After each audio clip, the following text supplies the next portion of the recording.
Morning, it's Jim. Working on a couple of Stihl 201 TCs. I'll spice a couple pictures in, but basically just wanted to remind you that it is important to actually check the serial number on the saw when you're ordering parts. Have that available to the parts guy, because even though these are both 201 TCs, the serial number is different. One starts with a 19, the other one starts with an 18, and I end up with these wiring harnesses that the last four digits are different. One's a 3006 and one's a 3002.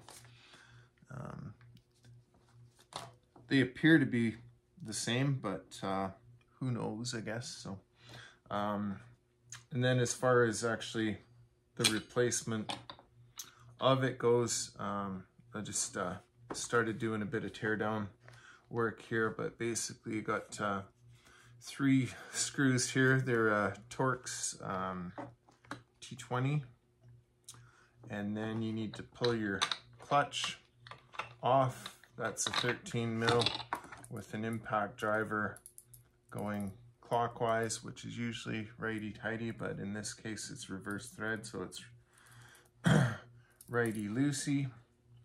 And then we've got like there's 3 bolts to take out on this cover here, so that we can access the wire routing. I pulled the recoil cover off already. There's a couple bolts here that hold the coil in, so you're going to want to be able to pull that out. And then there's one very tiny, it's a Torx T10 that holds that in there. And it's a lot better to have that out when you try and attach that. Like I was saying before, any stress or kinks in these wires seem to sever them, so there's no continuity.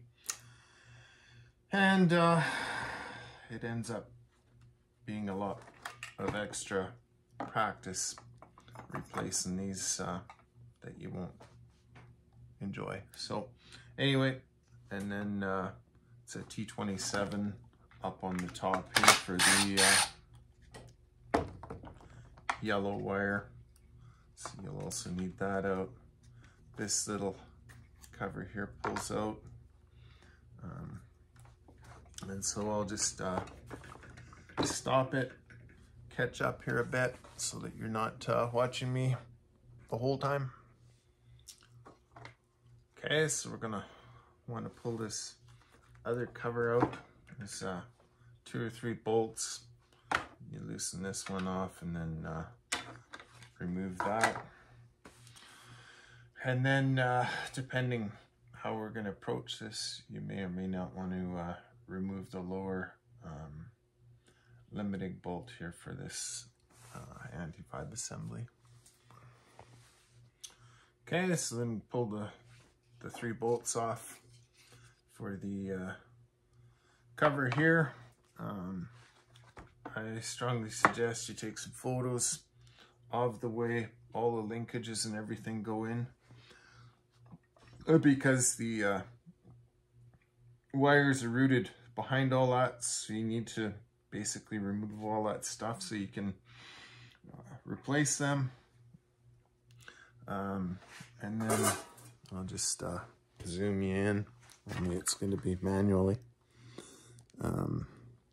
Okay, and then again, just be really careful how you route everything and how you put that cover back on, because yeah, anywhere these get pinched, it'll sever it, and then you're back to square one, or your customer is, whatever the case may be.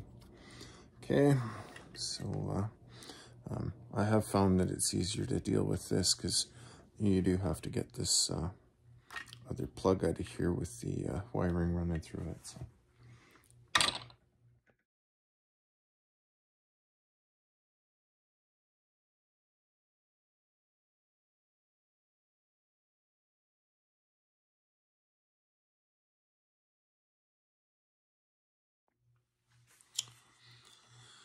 Okay, so I've removed the choke and throttle lever linkage. And yeah, just really pay attention to how each one of these other connectors goes in here. This is, yeah, everything's spring loaded, and it fits in there in a certain way. So you really do have to be cognizant of all that.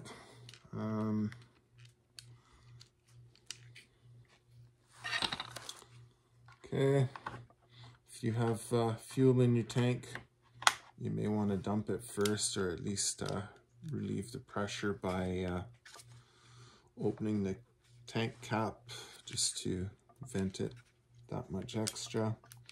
Let's see here, what else? Some of this, the way I'm going to take it apart is going to be a little bit opposite of how you'll be reassembling it, but I'll try and do a pretty good job of showing you those differences as well. Okay, removing our carb out the back. You can see the choke linkage was in through, whoops, in through there, and come on, and it goes up inside.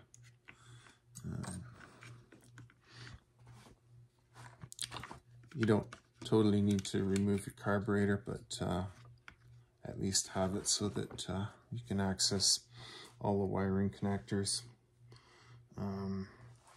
One of these ones had another upgraded linkage back here for the throttle from the carb up to the other pivot. And I don't remember which one it was, but it did make life a little bit easier. I believe the other one went somehow the other way or something, and it kept falling out when I tried to reassemble it once it had the updated carburetor. So yeah,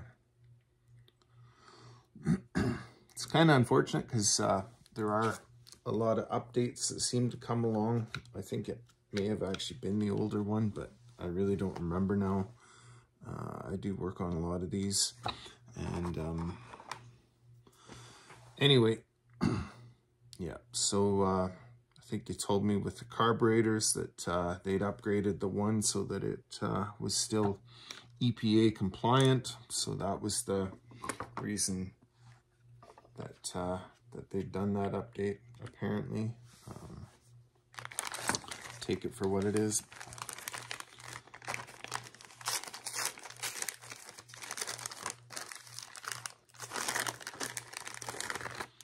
Okay.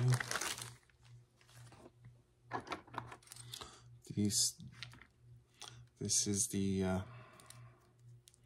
wiring harness, what you get in there. So that's from the ignition back. And then you have this connector here where they plug in, and then this one goes back across to the connector to the carb here.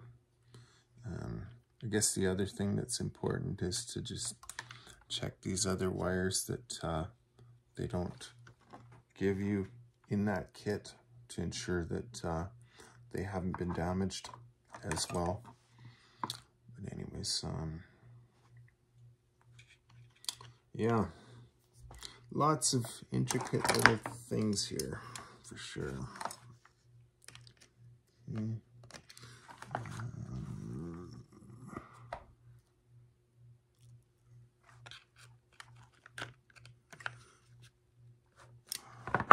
Some of these are easier to work back a little bit with the screwdriver because they just slide in. I'm sure the light's probably not that good, but there's a little slot here that that this slides into.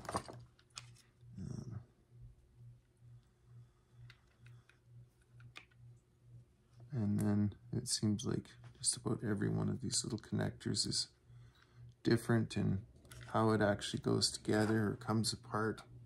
This one here, you press down on the outside and it's on kind of a teeter-totter thing here where the connector actually comes up. So you just push down and pull it apart. That gets rid of that one. Oh yeah, obviously, eh? So you can see where that's broken. So like I said, they're just so fragile. It's just tricky.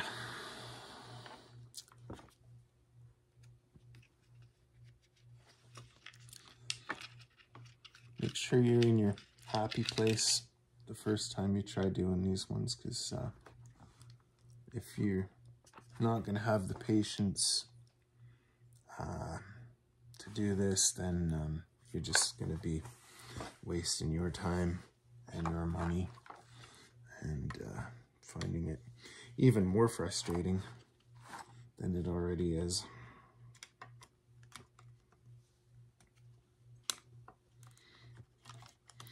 Okay, and then again, pay attention to how all these other connectors go in there for the kill switch and stuff. And just make sure, as I mentioned there, that you don't damage these when you're putting them back together. It seems like pretty much everywhere that it is supposed to bend, it kinks. And even going through these little connectors, it pinches it pretty severely. I hope that's going to show up on there. So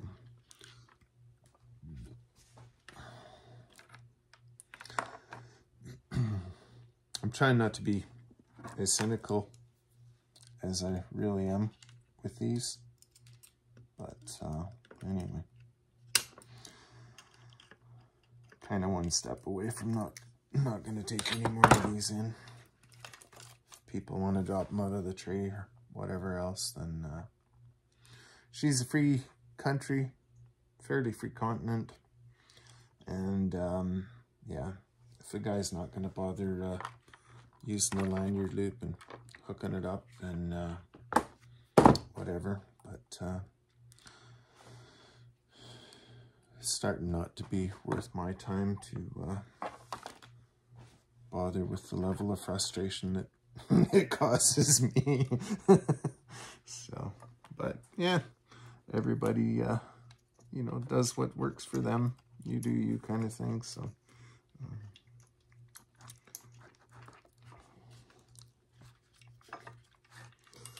Okay, and then it's just a matter of putting everything else back in to where it was. And like I said, uber gentle.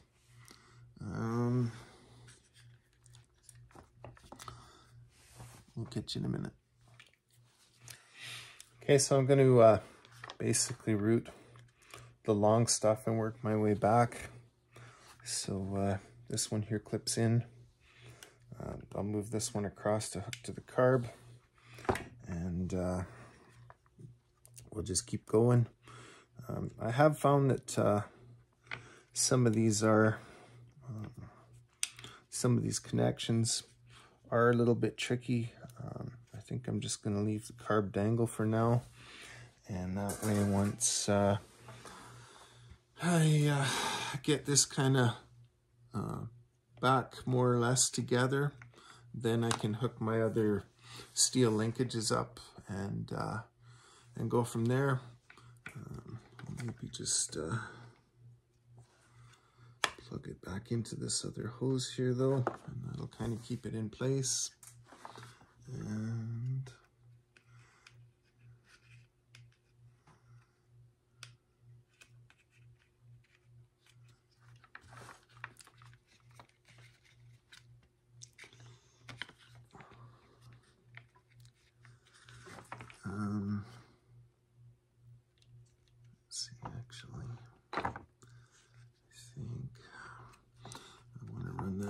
underneath it. Just gonna unhook that again. Actually, I just noticed that the wires that go across through the carb, to me, look like they should actually be routed underneath it, so that it goes in the, there's kind of a routing tabs in here so that it doesn't get damaged. So try and respect that. And come on now.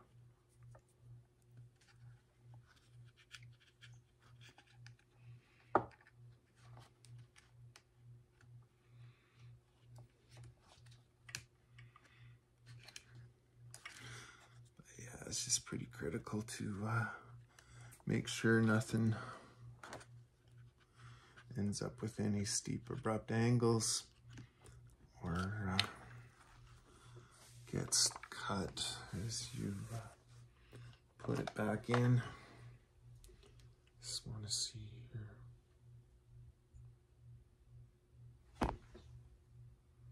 This one here looks like it may have actually pinched, maybe from the carb going in. Looks like it might have pinched right against there.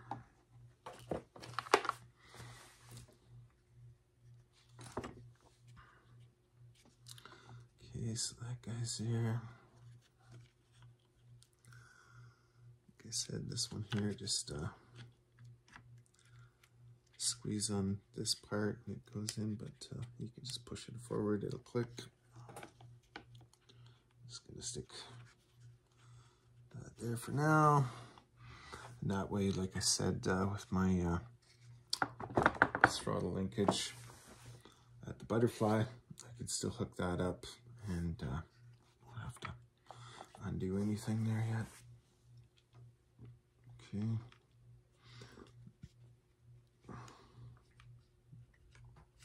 I do try and leave a bit of slack on both ends of this because of the way the anti-vibe moves.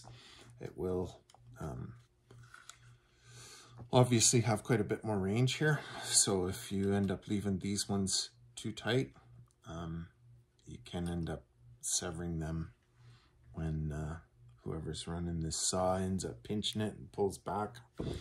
And if it runs out of length here, then it may be one of the reasons it gets severed anyways. So if you're running these guys, think about that as well. And I guess remember, it's almost $1,000 unit up here in Canada, and if it's not working, you're not working if you're in your own business anyways. So yeah, I guess look after it as much as you can.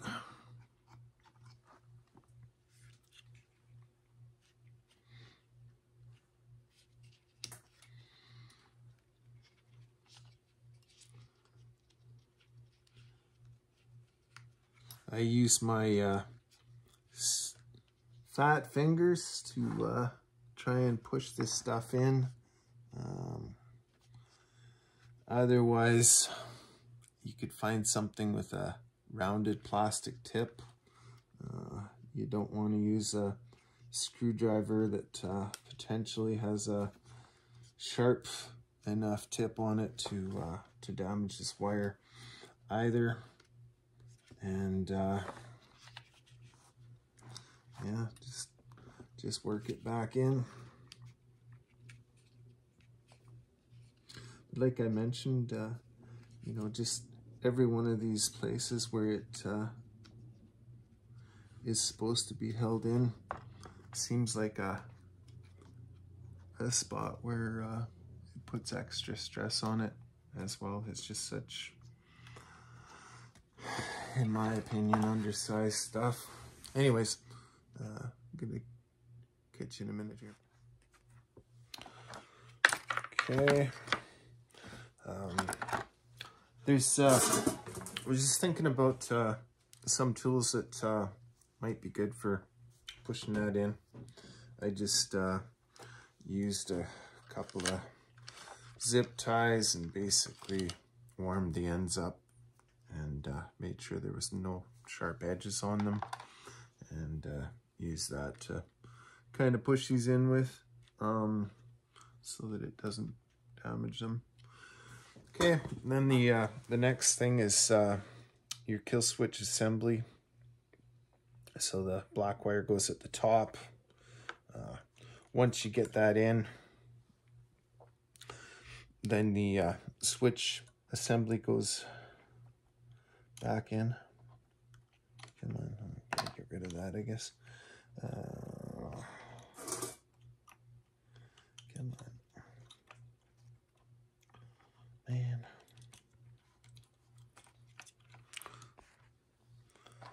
Okay, so some of the automotive panel removal tools might be a good. They're usually plastic for popping out those panel plastic screw things. But anyways, basically I just used a couple of zip ties, heated the edges after I cut them, and rounded them to make sure there was nothing sharp there. Use them to push that in with. Kill switch connectors and assembly goes in next. So the black wire, you turn the switch all the way back, and that sits that way. And then the yellow goes in next, and I'll work it in and get back to you guys. Not sure how well this is showing up here, but you can see it's trying to make a fairly abrupt turn right there. That is where it's going to end up going. But okay, and then it just slides in and kind of clips in the locator there. Okay, so then that's in.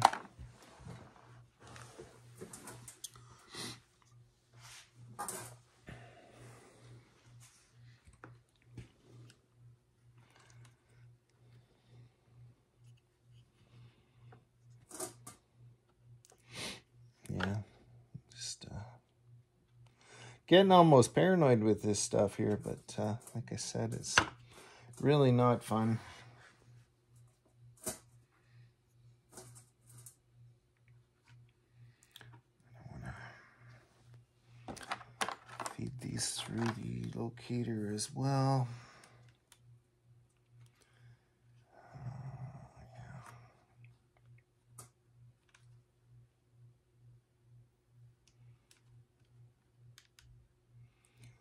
So like I said, it is a good test your patience. It's probably good for mid-morning after a coffee, but not too many coffees. And yeah. This one actually seems to have a little more links down here than the previous one from what I remember. Not sure if that's necessarily good. Okay. There.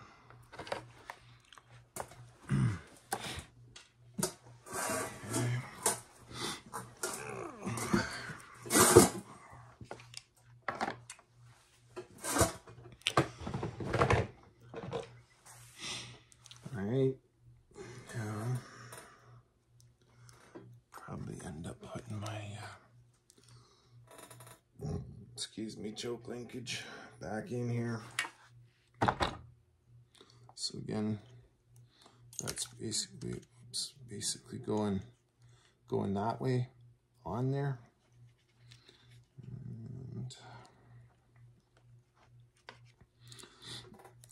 find is, okay, there's a lock on this thing from the throttle. We can bypass it and go there. And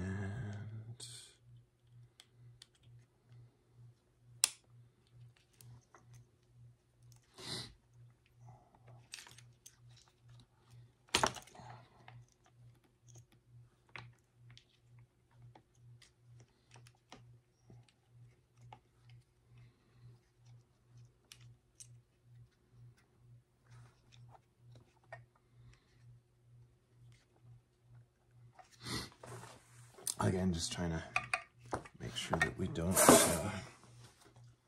end up crushing anything that is going to bite us later. Okay.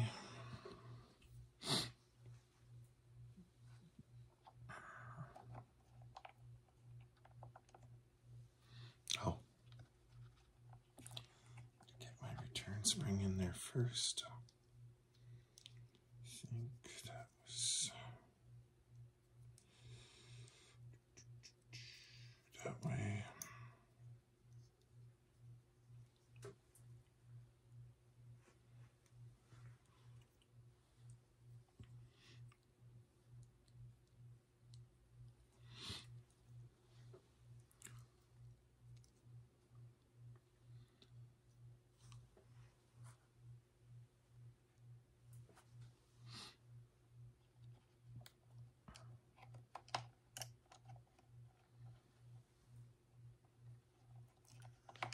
Oh, wrong one though. No, right one. Maybe. Something's not looking right there.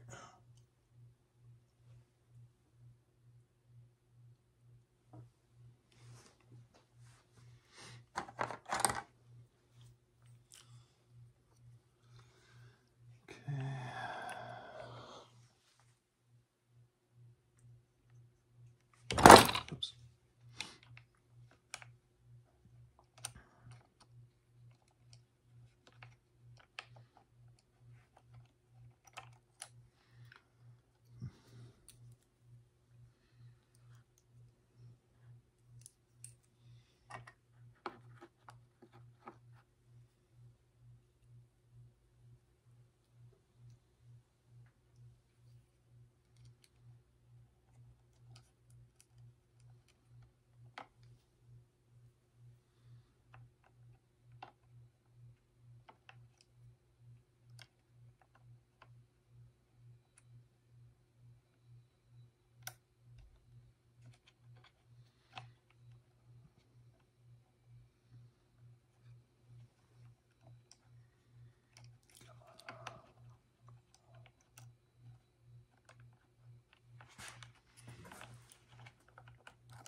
That spring locks in on the other side of the dead man there, so just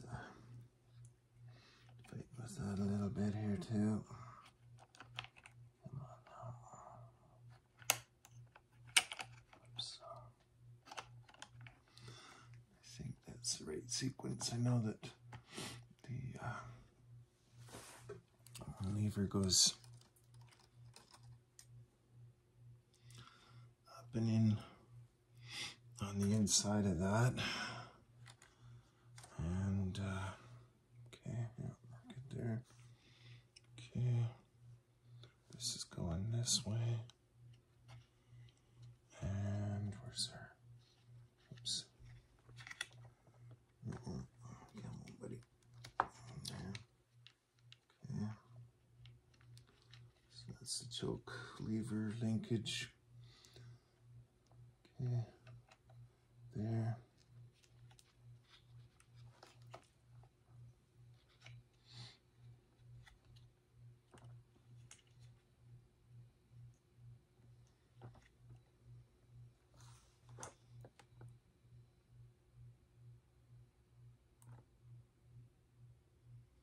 got that wrong. That one's the throttle. And that one's the throttle. This one's the choke. That does need to go in there. This one needs to go in here. Come on now. Yeah.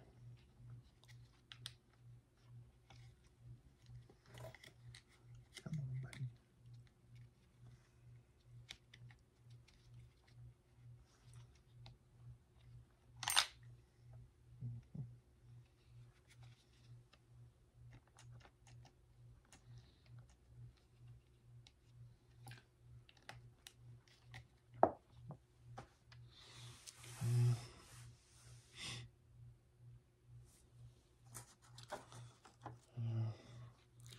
I'm going to throw that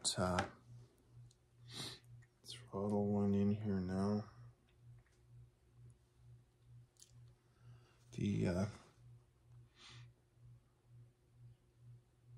No, I got that wrong. That is the choke. Okay, so that goes there. So it's easiest to hook it on before you. Okay, so just to recap. Oh, yeah, fuck it. All right, so some of this back in the, maybe I'll pull that out actually. I get a little jittery in the mornings too from too much coffee. Okay, so your spring return on your throttle trigger goes that way.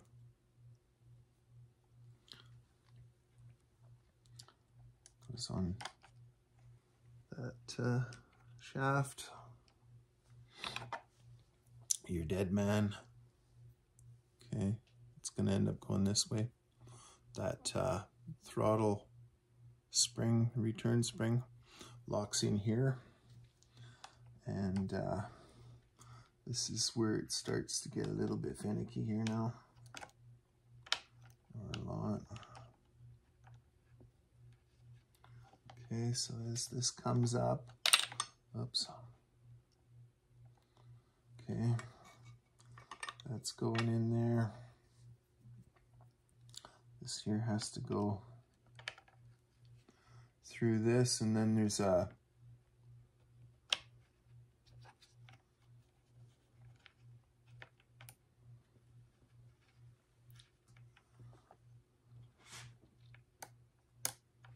slot or a spot for your choke linkage. So this throttle, that arm has to come up first before you're able to get your dead man in. Once it's up high enough, then you can slide that in. Just make sure the spring is locked on the back side, because there's another notch receiver thing there for it. Okay, I hooked my every time I turn this stuff falls out. Hook the choke lever linkage up on the back to this one here. It goes in that direction. The linkage goes in at the back, so have that steel rod in first and then slide this over. Okay, and then let's see if we can get this guy in here without having another wipeout. Okay, come on now. All right. Okay, so that goes in.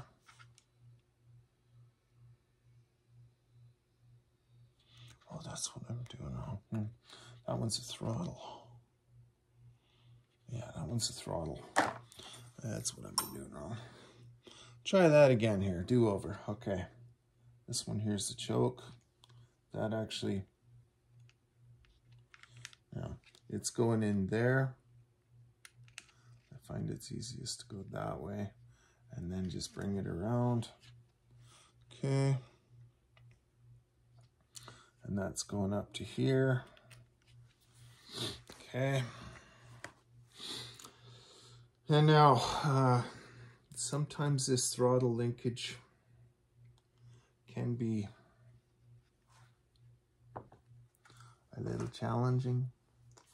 There's not a lot of room in there. I'm not sure whether I'm going to have to actually back this out. Sometimes I do. Okay. Try not to get in your way here too much. But basically, this is going in here.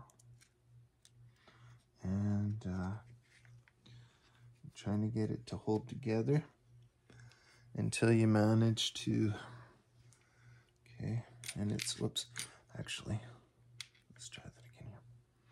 It's easiest to get it, where's going to be the better?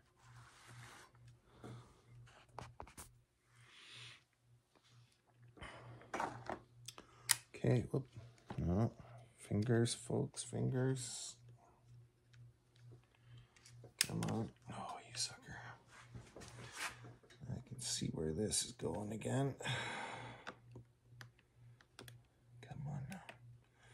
Okay, so again, if you have trouble with that, just make sure that this lines up so that it'll actually go through there. If it's blocked there, that's the same as your hand not being on the dead man, so it prevents it from coming in. Okay. This throttle linkage, it's going to go through the big hook there.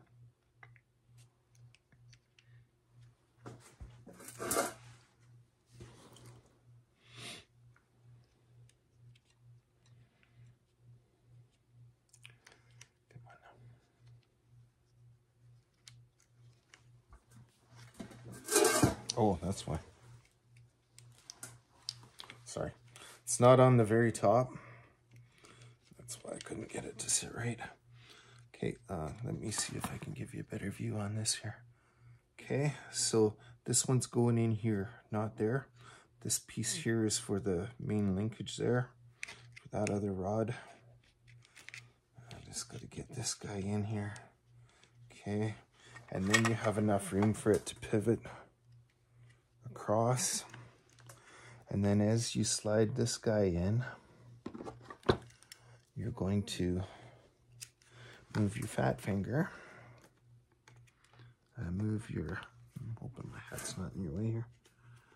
Okay, that into there. And then we need the, pull this back out, see if I can show you here. Okay, and then that's going in right here. And so, let's see, that's why I have a pretty good variety of pliers and stuff on the bench here in advance. Okay, well, and there we go again. Okay.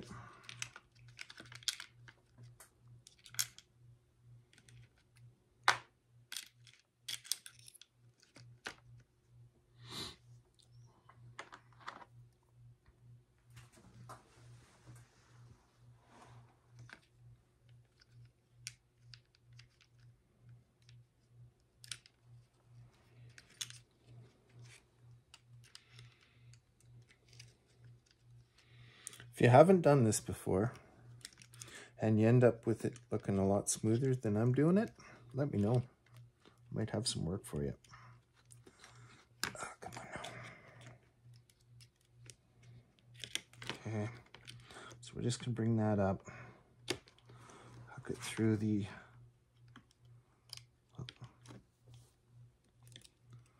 little eye on the butterfly. Still in, yeah, we're still in.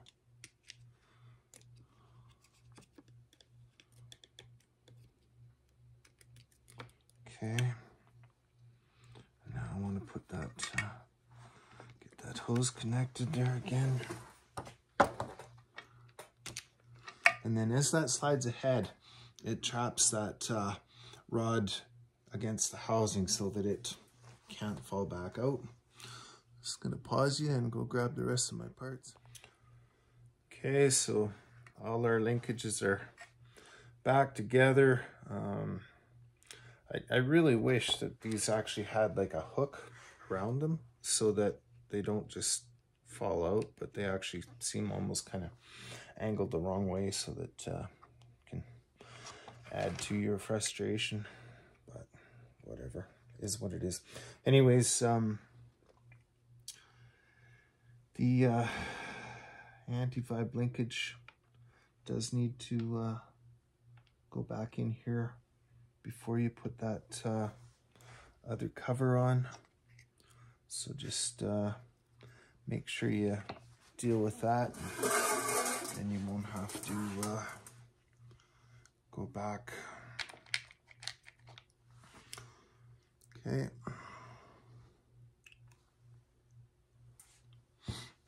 Seems like it's a little bit of a larger bolt. Yeah, it's actually, I think that one's actually T27. Okay, so get that in. I'm going to put this on as quick as I can so that don't end up hopefully having everything jump out again. Okay. And there's these three. The thing here is recessed, but it's not a large enough diameter to get in with the T-handle with the combination bits, so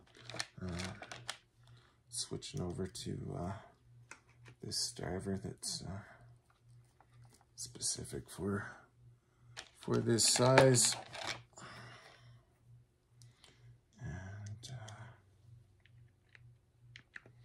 Before we tighten these all up again, like I said, we'll do a bit of a function check and just make sure that our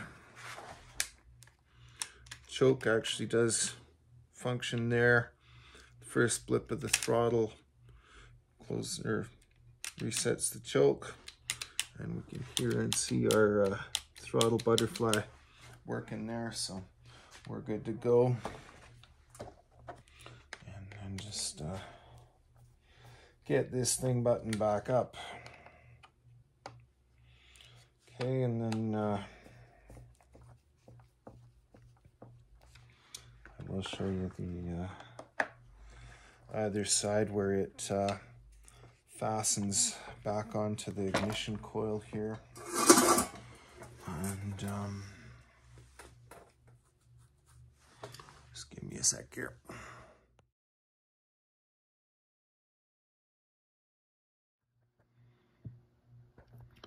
Okay, and you want to ensure that when you assemble this, that you don't end up with any of these kind of pinch marks like that. This is the other saw I've got to do today, but I just wanted to show you that. Trying to set this up so that there's some decent lighting for you guys, and that I can also do what I need to. So anyways, so this is going in here. We do have this one little screw to back out. Again, like I'd mentioned before, T10.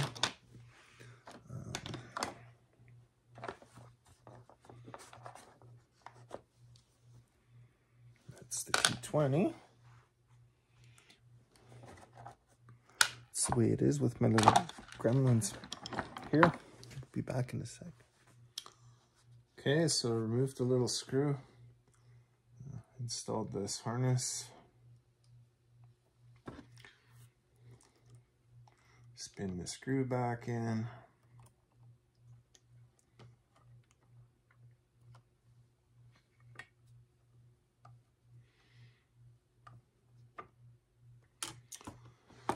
reposition this. We've got one bolt to hook up to this yellow cable, and then we just want to massage everything into its location and ensure we don't kink or pinch anything, so I may end up pausing you guys while I do that. And then we'll go through spacing the ignition from the flywheel. And then it's just this other little cover. Okay, so I'll catch you in a second. Okay, so 201 TC, just finishing up some of the reassembly. You can check out the one I just did on the clutch install. That's kind of integral with that.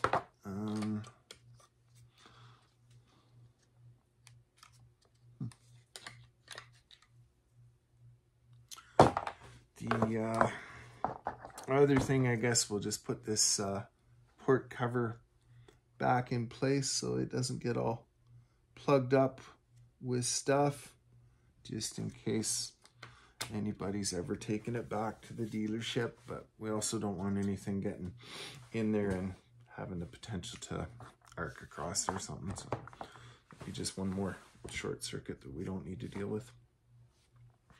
Okay.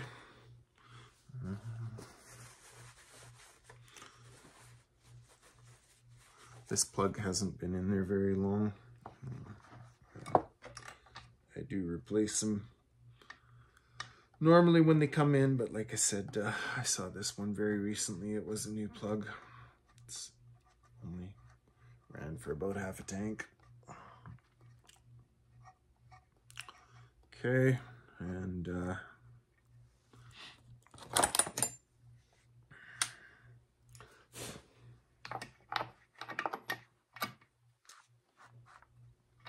okay, you don't need to grunt when you're tightening the spark plug. You don't want to strip your threads off there. This is your gate for the winter-summer operation. I'll probably switch that down to winter just in case, because I know this guy's going to keep going all winter. So we'll ensure he's got a little bit of warm air going into his carburetor, keep her from icing up. That's pretty much it now. I'm going to throw some gas back in her, give her a little test run before I finish actually bolting everything else back up on it. So that's it for now. We'll catch you in a little bit. Okay, bye.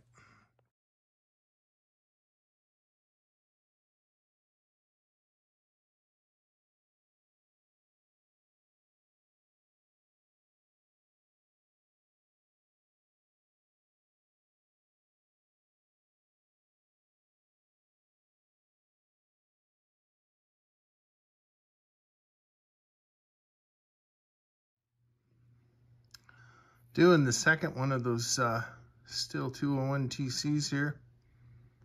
Just trying to figure out why we got so much carbon buildup on the throttle butterfly here. I'll have to think about that for a bit. And the second 201 that I was working on, it's actually sheared the key on the flywheel.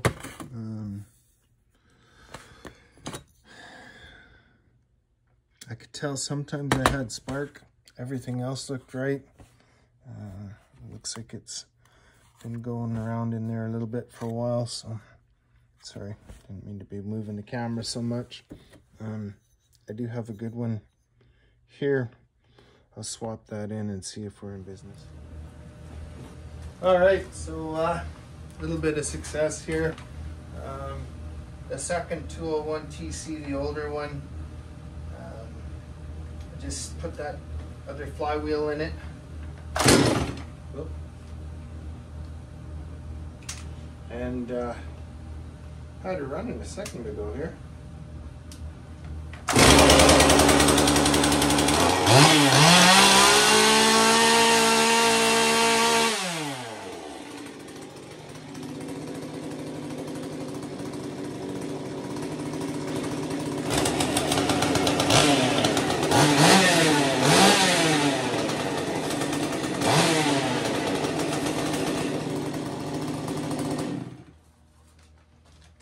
So I guess that's the highlight for the day. Just in time because it's the end of the day. Seems like the only time I get echoes in the shop is when they're coming in to get ported. And this outfit, I end up seeing these things like every couple of weeks or so. They just dump them out of the tree. I don't know why guys are so reluctant to use a lanyard, but they're busted everywhere, and inside and out, I guess, kind of thing. So yeah, I guess I shouldn't mind. Like the guy selling me the parts there at the Stihl dealer said, they're keeping me in business, but I got better things to do, I think. So maybe I'll just turn these guys over to the dealer, and if they're paying $130 an hour instead of a third of that or less for me doing it, maybe they'll get the point, and at least I won't end up getting quite so frustrated. But anyway, have a good one. I'll quit whining. Take care.